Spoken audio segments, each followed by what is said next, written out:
Hello guys, स्वागत है आप सभी का एक बार फिर हमारे अपने YouTube channel inspire physics classes में।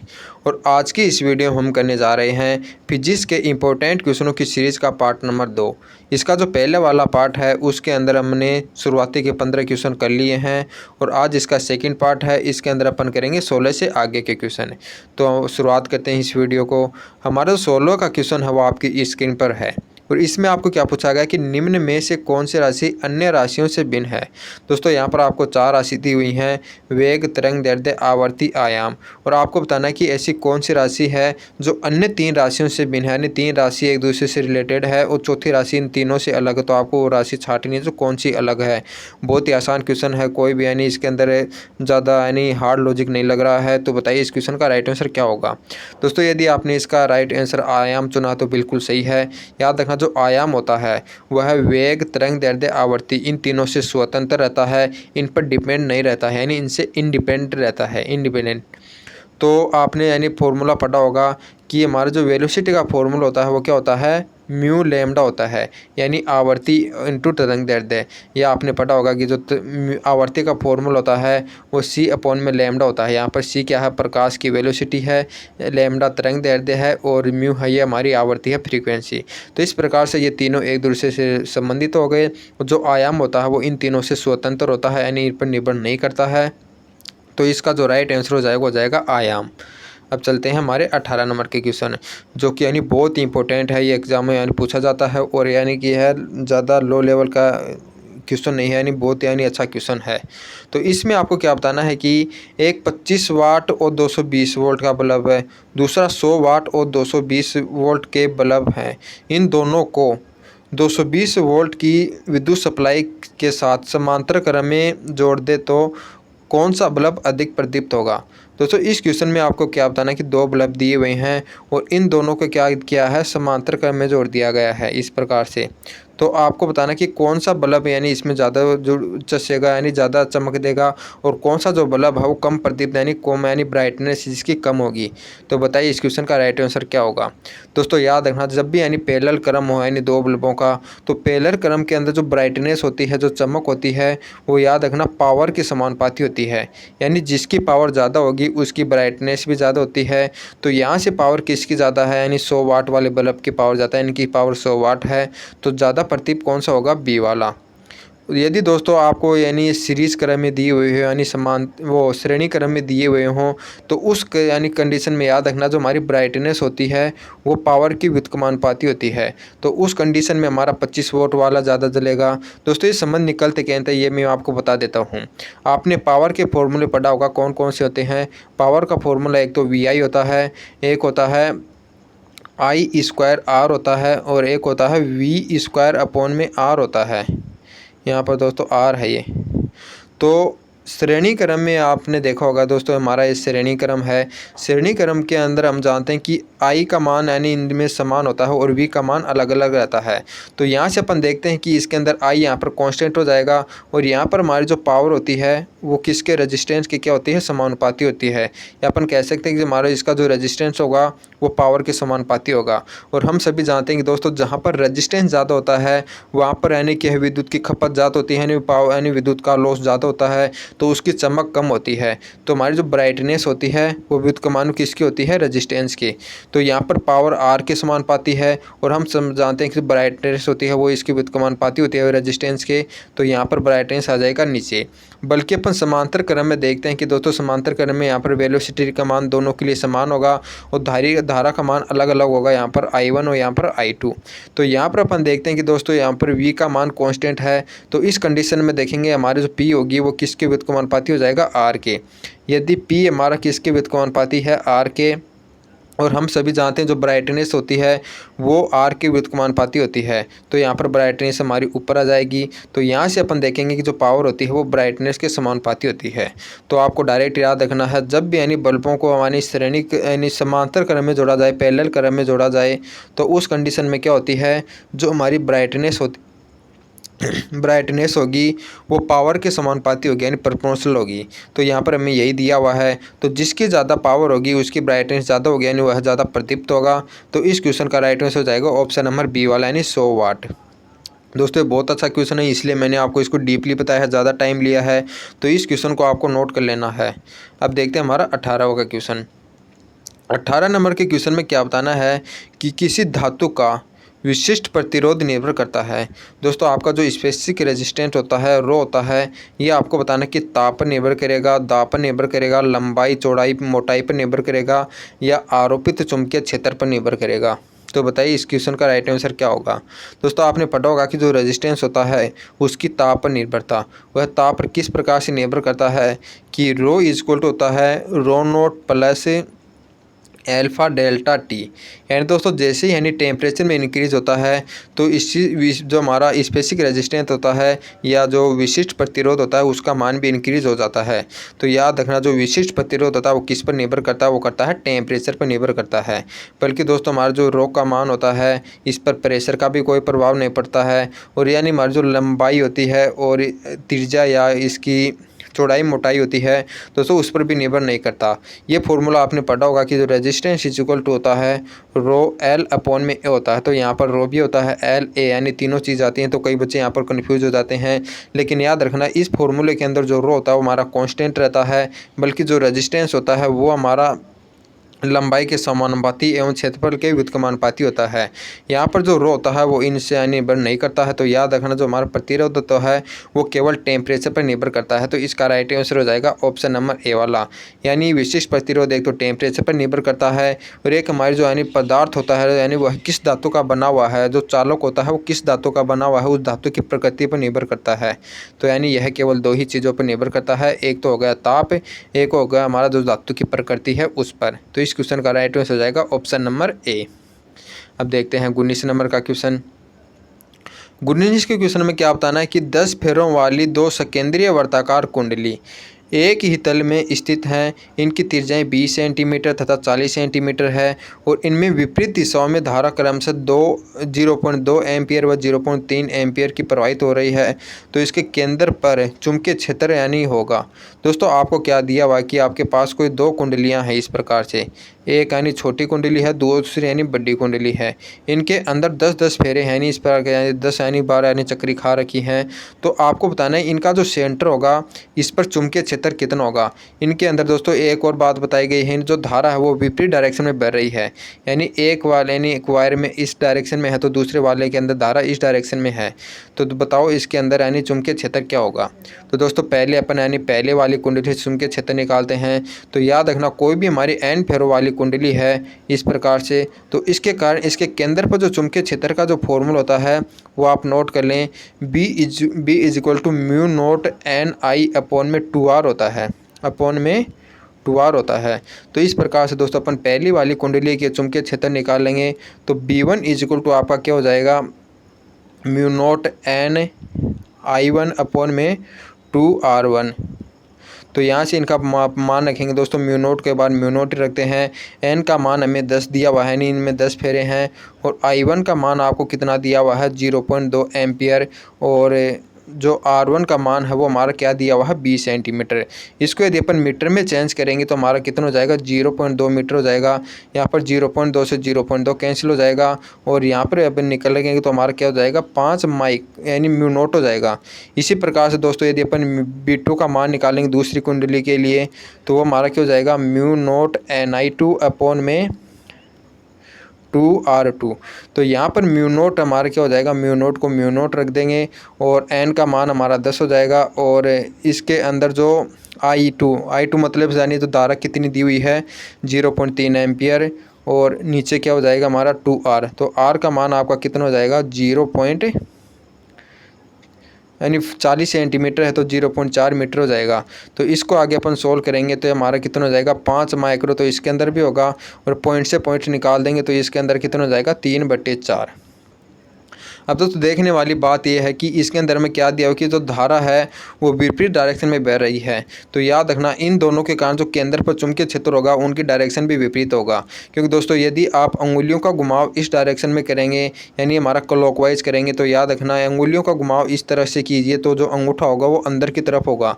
तो हमारी छोटी वाली कुंडली है उसके कारण चुंबकीय क्षेत्र यानी लंबवत नीचे की ओर जाएगा, और इस वाली कुंडली के कारण जो चुंबकीय क्षेत्र होगा वो लंबवत ऊपर की ओर जाएगा, क्योंकि अंगुलियों का घुमाव है जो हमारा बायां दायां हाथ राइट हैंड है उसकी अंगुलियों का घुमाव यदि आप इस डायरेक्शन में करेंगे तो अंगूठा हमारा ऊपर की तरफ होगा।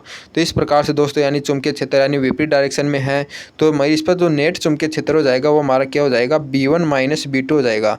तो B1 का मान हमारा क्या हो गया, 5 यानी म्यू नोट, और इसमें से 5 माइनस कर देंगे, 5 म्यू नोट इंटू 3/4। इसको यदि अपन सोल्व करेंगे तो दोस्तों यहाँ पर 5 म्यू नोट हमारा कॉमन आ जाएगा और यहाँ पर बचेगा 1, यहाँ पर बचेगा 3/4। इसको यदि अपन सोल्व करेंगे तो हमारा क्या हो जाएगा, 5 म्यू नोट और इधर बचेगा 1/4 यानी ये। तो इस प्रकार से यानी केंद्र पर जो फाइनली चुंबकीय क्षेत्र क्या हो जाएगा, 5 म्यू नोट अपॉन में 4। तो इस क्वेश्चन का जो राइट आंसर हो जाएगा वो जाएगा ऑप्शन नंबर डी वाला। दोस्तों इसके अंदर इतना टाइम इसलिए लगा क्योंकि दोस्तों मैंने आपको हर एक स्टेप समझाई है, कैलकुलेशन किया है। यदि आप दोस्तों खुद से इस क्वेश्चन को सोल्व करेंगे यानी 1-2 बार यानी करने के बाद आपकी नज़रों के सामने आएगा तो आप इस क्वेश्चन को बहुत यानी कम समय में यानी सोल्व कर लेंगे। तो आपके लिए प्रैक्टिस बहुत ज़रूरी है। तो जितने भी मैं क्वेश्चन करवा रहा हूँ तो दोस्तों इनकी प्रैक्टिस आप बार बार कीजिए। अब देखते हैं हमारा 20 नंबर का क्वेश्चन। 20वें क्वेश्चन में आपको क्या बताना है कि किसी ऐसी परिपथ में यदि वोल्टेज V तथा धारा I हो तो वह शक्ति होगी। इसमें आपको क्या बताना है कि दोस्तों आपके पास कोई एक यानी ऐसी परिपथ है, उसकी वोल्टेज आपको V दी हुई है और धारा I दी हुई है। तो आपको बताना है कि जो पावर होगी यानी शक्ति होगी वो क्या होगी, उसका फॉर्मूला VI होगा या 1/2 VI होगा या 1/√2 VI होगा या यह V तथा I के मध्य की कला पर निर्भर करेगा। बताइए इसका राइट आंसर क्या होगा। दोस्तों याद रखना जो हमारा डीसी करंट होता है, डायरेक्ट करंट होता है, उसके अंदर तो हमारी जो पावर का फॉर्मूला होता है वो होता है VI। लेकिन दोस्तों एसी करंट के अंदर क्या होता है कि हमारी जो वोल्टेज होती है और जो करंट होती है इन दोनों की कलाओं में डिफरेंट होता है। यानी कि अभी वोल्टेज हमारा यानी किसी कला से आगे होता है, कभी हमारा करंट आगे होता है। तो इन कलाओं के डिफरेंस के कारण दोस्तों इनकी जो पावर होती है उनकी कलाओं पर निर्भर करती है। तो याद रखना दी वोल्टेज और करंट के मध्य दी यानी जो कलांतर हमारा फाई है तो हमारी जो पावर होती है वो इनकी कलाओं की कोज्या पर निर्भर करती है। यानी जो पावर होती है वो किस पर यानी किसके समानुपाती होती है, कोस थीटा के समानुपाती होती है। तो इस प्रकार एसी करंट के अंदर जो पावर का फॉर्मूला होता है वो या नोट कर लें, IRMS into VRMS cos phi होता है। यानी दोस्तों कोस फाई पर निर्भर करती है। और इसका जो दूसरा फॉर्मूला होता है यदि अपन IRMS को यानी कि I नोट में चेंज करेंगे तो ये I नोट अपॉन में √2 हो जाएगा। और यदि VRMS को नोट में चेंज करेंगे तो हमारा इसके भी यानी √2 लग जाएगा और ये जाएगा कोस थीटा। तो इसका दूसरा जो फॉर्मूला होता है वो V note I naught upon में 2 कोस थीटा होता है। तो इस प्रकार से दोस्तों यानी कई यानी VI कर देते हैं, यहाँ पर 2 आता है, कई यानी 1/2 VI कर देते हैं। तो ये इनका आंसर नहीं करना है। यह किस पर निर्भर करता है, इनकी कलाओं पर निर्भर करता है। तो इसका राइट आंसर हो जाएगा ऑप्शन नंबर डी वाला। यानी जो वह शक्ति होती है वो V तथा I के मध्य की कला पर निर्भर करती है यानी कोस फाई पर निर्भर करती है। तो इस 20 का क्वेश्चन का जो राइट आंसर होगा वो होगा हमारा ऑप्शन नंबर डी वाला। अब देखते हैं 21वां क्वेश्चन। 21 नंबर के क्वेश्चन में क्या बताना है कि किसी छड़ से जुड़ी हुई धातुीय वलय दोलक की तरह स्वतंत्र रूप से दोलन कर रही है। यदि क्षैतिज दिशा में चुंबकीय क्षेत्र में लगाया जाए ताकि दोलक चुंबकीय क्षेत्र से होकर दोलन करे। अब दोलक अपने पुराने दोलक काल में ही दोलन करेगा या दोलन काल पुराने दोलन से कम होगा या दोलन काल पुराने दोलन काल से अधिक होगा या शीघ्रता से स्थिर में आ जाएगा। दोस्तों आपको क्या बताना कि आपके पास इस प्रकार से कोई एक यानी दोलन है, लोलक है, वो क्या कर रहा है इस प्रकार से यानी दोलन गति कर रहा है यानी आवर्त गति कर रहा है। तो आपको यानी कि यदि क्या करते हैं कि इसके यानी पृष्ठ में यानी लंबवत इसके चुंबकीय क्षेत्र लगा देते हैं, तब आपको बताना है कि इसका जो दोलन काल होगा वो किस प्रकार से चेंज होगा। यानी पहले से यानी कम हो जाएगा, ज़्यादा हो जाएगा, यानी पहले के समान होगा या वह शून्य हो जाएगा, यानी कि स्थिर अवस्था में आ जाएगा। तो बताइए इस क्वेश्चन का राइट आंसर क्या होगा। दोस्तों आपने पढ़ा होगा कि हमारा जो प्रेरकत्व का प्रभाव यानी प्रेरकत्व का नियम, तो उसके अंदर क्या आता है कि दोस्तों हमारा किसी भी यानी जो हमारा ठोस चालक होता है, जो धातु होती है, उसके अंदर यदि चुंबकीय फ्लक्स में परिवर्तन होता है यानी फाई के अंदर चेंज होता है तो इसके अंदर एक विद्युत वाहक बल यानी EMF उत्पन्न होता है। और ये EMF क्या होता है कि दोस्तों यानी जिस कारणों से यह उत्पन्न होता है उन्हीं का विरोध करता है। यानी अब यहाँ पर दोस्तों ये जो हमारा लोलक होगा यानी जो दोलन है, यदि इस प्रकार से चुंबकीय चुंबकीय क्षेत्र में दोलन करेगा तो इस लगातार इसके चुंबकीय फ्लक्स में चेंज होगा और इसमें ईएमएफ उत्पन्न हो जाएगा और ये जो ईएमएफ होगा ये इस मोशन का अवरोध करेगा। तो इस मोशन का यानी दोस्तों विरोध करने के कारण क्या होगा, यह कुछ समय बाद शीघ्र ही स्थिर अवस्था में आ जाएगा, क्योंकि इसके मोशन का विरोध हो रहा है तो यह स्थिर अवस्था में आ जाएगा। तो इस क्वेश्चन का राइट आंसर हो जाएगा ऑप्शन नंबर डी। यानी कोई हमारा छड़ से जुड़ा हुआ कोई एक धातुय दोलक है, तो यदि वहाँ पर अपन चुंबकीय क्षेत्र लगा दिया जाता है तो इसका जो दोलन काल होता है वो शून्य हो जाएगा, यानी कि वह स्थिर अवस्था में आ जाएगा। तो इस क्वेश्चन का राइट आंसर हो जाएगा ऑप्शन नंबर डी। अब देखते हैं 22 नंबर का क्वेश्चन। 22 के क्वेश्चन में आपको क्या बताना है कि एक व्यक्ति 25 सेंटीमीटर तक ठीक से देख सकता है, वह एक पुस्तक को 50 सेंटीमीटर की दूर पर पढ़ना चाहता है, तो उसको किस प्रकार के लेंस के चश्मे की उपयोग करना चाहिए। दोस्तों इसमें आपको क्या बताना है कि एक यानी व्यक्ति है, वह क्या करता है कि मैक्सिमम यानी 25 सेंटीमीटर की दूरी पर देख सकता है और उसको क्या करना है कि 50 सेंटीमीटर दूरी पर एक पुस्तक पढ़नी है। तो आप यानी कि उसको दूर की यानी चीज़ें दिखाई नहीं दे रही है, तो यानी बताइए दोस्तों इसके अंदर कौन सा दोष हो जाएगा। तो यहाँ पर तो दोष हो जाएगा हमारा निकट दृष्टि दोष।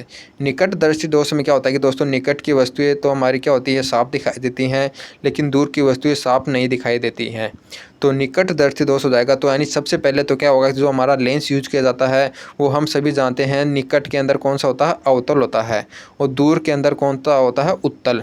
तो ये याद रखना। यानी दोस्तों जो हमारा मायोपिया दोष होता है, मायोपिया मतलब निकटदर्शी दोष, उसके अंदर हमारा कॉनकेव मिरर यूज में लिया जाता है। अब आपको इसको पावर भी निकालनी है, इसकी पावर कितनी होगी।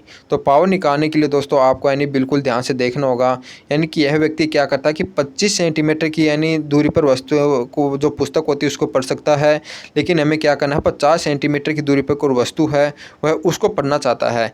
तो अपन क्या करेंगे दोस्तों, 50 सेंटीमीटर दूरी पर कोई वस्तु रखी हुई है, उसका जो प्रतिबिंब है यानी प्रतिबिंब बना देंगे 25 सेंटीमीटर दूरी पर, यहाँ पर बिंब रखेंगे यानी यहाँ पर पुस्तक रखेंगे और इसका प्रतिबिंब कहाँ पर बनाएंगे अपन, 25 सेंटीमीटर दूरी पर। यदि यहाँ पर इसका प्रतिबिंब बन जाएगा तो यह व्यक्ति होगा इस दूरी से आसानी से देख सकता है।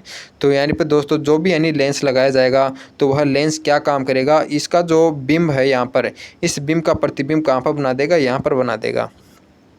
तो इसके लिए दोस्तों यहाँ पर यानी एक यानी लेंस लगाया जाएगा और ये लेंस लगाया जाएगा तो इसकी फोकस लेंस पहले अपन ज्ञात करेंगे। तो दोस्तों यहाँ पर बिंब रखा है यानी वस्तु रखी हुई है, तो यानी कि ये हमारा 50 सेंटीमीटर किसका मान हो जाएगा, यू का मान हो जाएगा, और जो वी का मान हो जाएगा यानी बिंब कहाँ पर बनाना है हमें 25 सेंटीमीटर दूरी पर।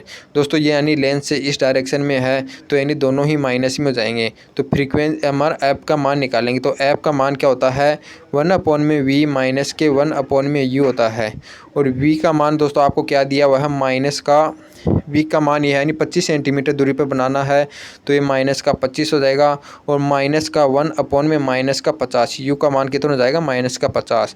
इसको यदि अपन सोल्व करते हैं तो ये माइनस माइनस यहाँ पर 50 हो जाएगा, और 1/50 में से 1/25 घटाएंगे तो हमारा कितना हो जाएगा, माइनस का बचेगा 1/50, यानी ऐप का मान ये आ गया। और हम सभी जानते हैं कि जो पावर होती है वो 100/f होती है, और ये जो f रखा जाता है यहाँ पर किस में रखा जाता है, सेंटीमीटर में रखा जाता है। तो यहाँ पर हो जाएगा 100 में ये माइनस का 50 है तो -50 हो जाएगा, और इसको आगे अपन सोल्व करेंगे तो ये कितना हो जाएगा, -2। तो इस प्रकार से दोस्तों इसकी जो शक्ति निकल कर आएगी लेंस की वो कितनी हो जाएगी, -2 डायोप्टर हो जाएगी, और लेंस कौन सा होगा, वह अवतल होगा। तो इस क्वेश्चन का जो राइट आंसर हो जाएगा वो जाएगा ऑप्शन नंबर सी वाला। यानी कोई व्यक्ति है वो 25 सेंटीमीटर दूरी पर देख सकता है, यदि 50 सेंटीमीटर की दूरी की वस्तु पढ़ना चाहता है तो अपन क्या करेंगे, इस पुस्तक का जो प्रतिबिंब है वो यहाँ पर बनाएंगे 25 सेंटीमीटर की दूरी पर ही। तो इसके लिए जो लेंस काम में लिया जाएगा वो कौन सा काम में लिया जाएगा, अवतल, और इसकी जो फोकस लेंथ होगी वो कितनी होगी, -50 है।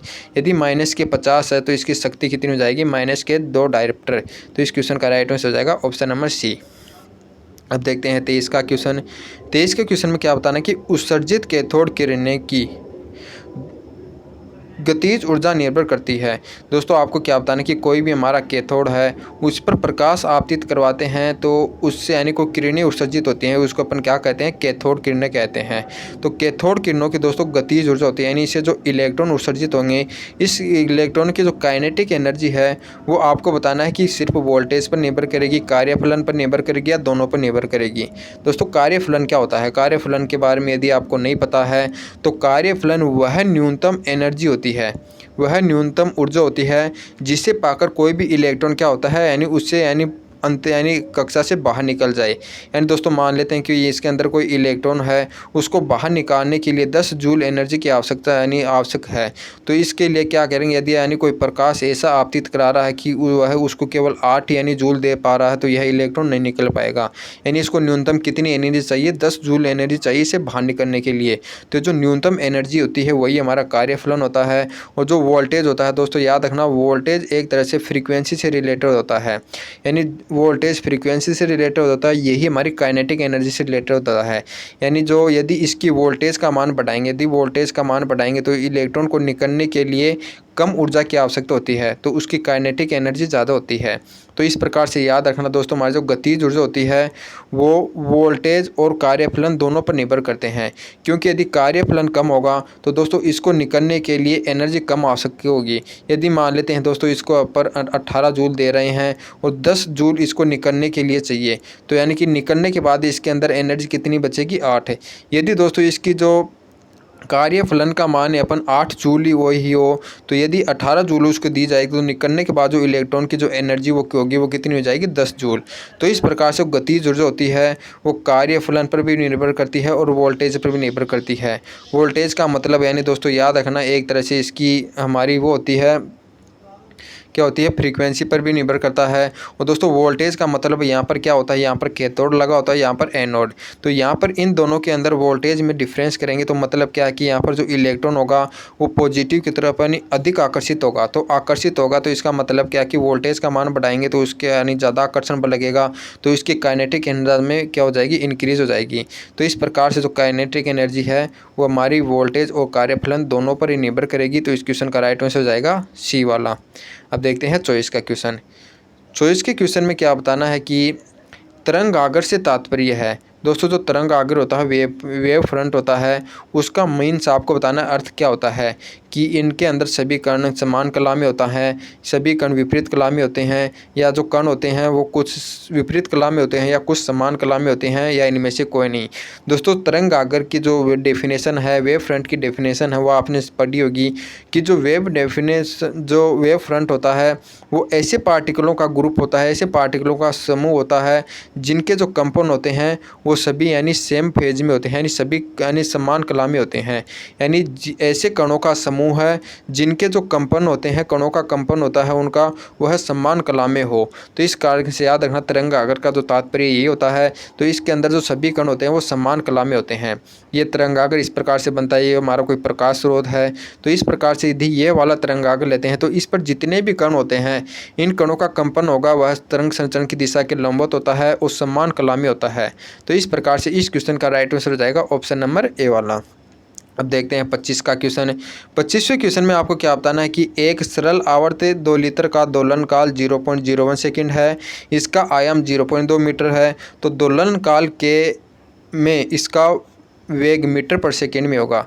दोस्तों यहाँ पर आपको क्या दिया हुआ कि एक सरल आवर्त गति है, उसका 2 लीटर है, उसका जो आवर्तकाल है या दोलन काल है वो आपका 0.1 सेकेंड दिया हुआ है, 0.01 दिया हुआ है। और इसका जो आयाम ए दिया हुआ है वो कितना दिया हुआ है, 0.2 मीटर।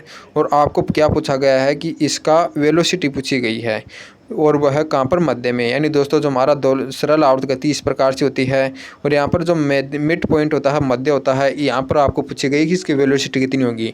दोस्तों यहाँ पर याद रखना कि यानी कि मध्य बिंदु यानी जो माध्यम अवस्था में वेलोसिटी का मान होता है वो हमारा क्या होता है, मैक्सिमम होता है। यदि यहाँ पर पूछा जाता तो यहाँ पर वेलोसिटी का मान हमारा क्या हो जाता, 0 हो जाता। तो वेलोसिटी का जो मैक्सिमम वेलोसिटी का फॉर्मूला होता है वो हमारा ओमेगा ए होता है। यदि अदर यानी एक्स डिस्टेंस पर आपको वेलोसिटी का मान पूछता तो उसका फॉर्मूला भी याद रखना, उसका फॉर्मूला हमारा क्या होता है, v is to omega under root में हमारा क्या होता है, a square minus x square. यहाँ पर मध्य में पूछा गया तो मध्य में x का मान हमारा 0 हो जाएगा, x का मान 0 रखेंगे तो यहाँ पर 0 रखेंगे तो अल्फा ए स्क्वायर बचेगा और ए स्क्वायर का रूट करेंगे तो हमारा क्या हो जाएगा, ए। तो इस प्रकार से मैक्सिमम वेलोसिटी का फॉर्मूला ओमेगा होता है, आपको नोट कर लेना है। और हम सभी जानते हैं कि दोस्तों ओमेगा का जो फॉर्मूला होता है वो 2 पाई अपॉन में टी होता है। तो यहाँ पर ओमेगा की जगह अपन क्या रखेंगे, 2 पाई अपॉन में टी इंटू में एल्फ़ा। तो यहाँ पर दोस्तों 2 पाई का मतलब 2 पाई रख देंगे और टी का मान हमारा को कितना दिया हुआ है, 0.01 इंटू एल्फ़ा का मान कितना दिया हुआ है, 0.2। तो आगे इसको अपन सोल्व करेंगे तो दोस्तों ये जो यानी 0.01 है ऊपर जाएगा तो 100 हो जाएगा और इन दोनों का मल्टीप्लाई कितना हो जाएगा 0.4 पाई इंटू में 100। इसको यदि अपन मल्टीप्लाई करेंगे तो हमारा 40 पाई यानी 40 पाई निकल कर आ जाएगा। तो इस क्वेश्चन का राइट आंसर हो जाएगा 40 पाई यानी ये वाला। तो इस प्रकार से दोस्तों याद रखना, जो फॉर्मूला मैंने आपको बताया है उसको नोट कर लेना, यहाँ से क्वेश्चन बार बार पूछे जाते हैं। अब देखते हैं हमारा 26 का क्वेश्चन। 26 के क्वेश्चन में आपको क्या बताना है कि यदि तांबे की एक छड़ का अर्धव्यास और लंबाई दोनों ही 2 गुनी कर दी जाए तो उनमें बहने वाली ऊष्मा की दर बढ़ जाती है। आपको क्या बताना है कि दोस्तों आपको पास एक यानी तांबे की छड़ है, और तांबे की छड़ के बारे में क्या बताना है कि यदि उसका जो क्षेत्रफल है यानी जो त्रिज्या है और इसकी जो लेंथ है दोनों ही क्या कर देते हैं 2 टाइम्स कर देते हैं, 2 गुना कर देते हैं। तो आपको क्या बताना है कि जो इसमें ऊष्मा की दर होगी यानी Q अपॉन में T या ये हमारा होता है H, ये किस प्रकार से चेंज होगी। तो याद रखना दोस्तों इसके अंदर से जो ऊष्मा का प्रभाव होता है वो किस किस पर निर्भर करता है। याद रखना दोस्तों इनके दोनों सिरों पर जो टेम्परेचर का डिफरेंस होता है, यहाँ पर T1 होता है यानी θ1 होता है और यहाँ पर θ2 या T1 या T2। तो याद रखना इन दोनों के अंदर जितना डिफरेंस होता है तो H का मान एक तो इसके यानी समानुपाती होता है यानी डेल्टा थीटा के, और दूसरा यह किसके समानुपाती होता है यानी दोस्तों इसकी त्रिज्या जितनी ज़्यादा होगी वह उतनी ही ज़्यादा यानी यह क्षेत्रफल के समानुपाती होता है, या अपन कह सकते हैं r² के समानुपाती होता है। और तीसरी कंडीशन क्या होती है दोस्तों, h होता है वो l के व्युत्क्रमानुपाती होता है, यानी l इसकी जितनी ज़्यादा लंबाई होगी इसके अंदर से उतना ही कम ऊष्मा का प्रभाव होगा। हमें क्या दिया होगा दोस्तों, इसका जो त्रिज्या है वो भी 2 गुनी कर देते हैं, लंबाई भी 2 गुनी कर देते हैं। तो जो h होता है वो किस प्रकार से निर्भर करता है l और r पर, तो यह r² के तो समानुपाती होता है और l की व्युत्क्रमानुपाती होता है। तो यहाँ पर r को 2 गुनी करेंगे तो हमारा 4 गुना हो जाएगा और l को 2 गुना करेंगे तो हमारा क्या हो जाएगा, आधा हो जाएगा। तो इस प्रकार से दोस्तों h का मान कितना हो जाएगा, हमारा 2 गुना हो जाएगा। तो इस क्वेश्चन का राइट हो जाएगा ऑप्शन नंबर बी वाला। एंड दोस्तों यदि आपको h का फॉर्मूला याद है तो आप इसको आसानी से कर सकते हैं। h का जो फॉर्मूला होता है वो हमारा क्या होता है, डेल्टा थीटा ए अपॉन में एल, और यहाँ पर दोस्तों एक एन भी लगा होता है, ये हमारा क्या होता है ऊष्मा चालकता गुणांक होता है। तो इस प्रकार के जो फॉर्मूला होता है वो आप याद रखना, N A delta theta upon में एल होता है। तो इस प्रकार से इस क्वेश्चन में ये हमारा ए के समानुपाती होता है, एल की व्युत्क्रमानुपाती होता है, और यहाँ पर इसको इस प्रकार से सोल्व करेंगे तो इसका राइट आंसर निकल कर जाएगा 2 गुना। तो इसका राइट आंसर हो जाएगा ऑप्शन नंबर बी। अब देखते हैं 26 का क्वेश्चन। 26 का क्वेश्चन बहुत आसान क्वेश्चन है, ये भी फॉर्मूले बेस है। इसमें क्या दिया कि चुंबकीय फ्लक्स का मात्रक यदि वेबर दिया जाता है, यानी दोस्तों जो फाई का मात्रक आपको क्या दिया हुआ है, वेबर दिया हुआ है, तो आपको बताना कि चुंबकीय प्रेरण दोस्तों याद रखना चुंबकीय क्षेत्र को कहा जाता है। और हम सभी जानते हैं कि जो बी होता है वो क्या होता है हमारा, यानी फाई इज इक्वल टू क्या होता है, यानी फाई का मतलब यानी चुंबकीय फ्लक्स, ये होता है हमारा बी ए होता है। तो यहाँ से यदि अपन बी का यानी मात्रक निकालेंगे तो हमारा क्या हो जाएगा, फाई अपॉन में ए हो जाएगा। और चुंबकीय फ्लक्स का मात्रक आपको क्या दिया हुआ है, वेबर दिया हुआ है, और ए का मात्रक होता है हमारा मीटर स्क्वायर। तो इस प्रकार से हमारा जो चुंबकीय प्रेरण हो जाएगा, चुंबकीय क्षेत्र हो जाएगा, इसका मात्रक क्या हो जाएगा, वेबर पर मीटर स्क्वायर। तो इसका राइट आंसर हो जाएगा ऑप्शन नंबर ए वाला। अब देखते हैं 28 का क्वेश्चन। 28 के क्वेश्चन में क्या दिया हुआ है कि अक्ष किरण की वेदन क्षमता बढ़ती है। दोस्तों याद रखना जो अक्ष किरण की वेदन क्षमता होती है वो आवर्ती के बढ़ने पर बढ़ती है, यानी दोस्तों अक्ष किरण की वेदन क्षमता याद रखना आवर्ती पर। यानी दोस्तों याद रखना 2 चीज़ होती हैं, एक तो हमारी तीव्रता होती है इंटेंसिटी, एक होती है फ्रीक्वेंसी। याद रखना इंटेंसिटी का मतलब क्या होता है कि दोस्तों हमारा कोई एकांक क्षेत्रफल है, इससे गुजरने वाले जितने फोटोन गुजरते हैं यानी जितनी एनर्जी गुजरती है उसको तो अपन कहते हैं इंटेंसिटी। और जो वेलोसिटी होती यानी दोस्तों जो हमारी फ्रीक्वेंसी होती है, आवर्ती होती है, वो क्या होता है कि इनकी स्पीड कितनी है, तो यानी इनकी वेदन क्षमता कितनी होती है, इनकी स्पीड कितनी होती है, वो आने हमारे कि वो गुण क्या कहलाता है, आवर्ती कहलाता है। इनका पैनापन यानी कि स्पीड कितनी है।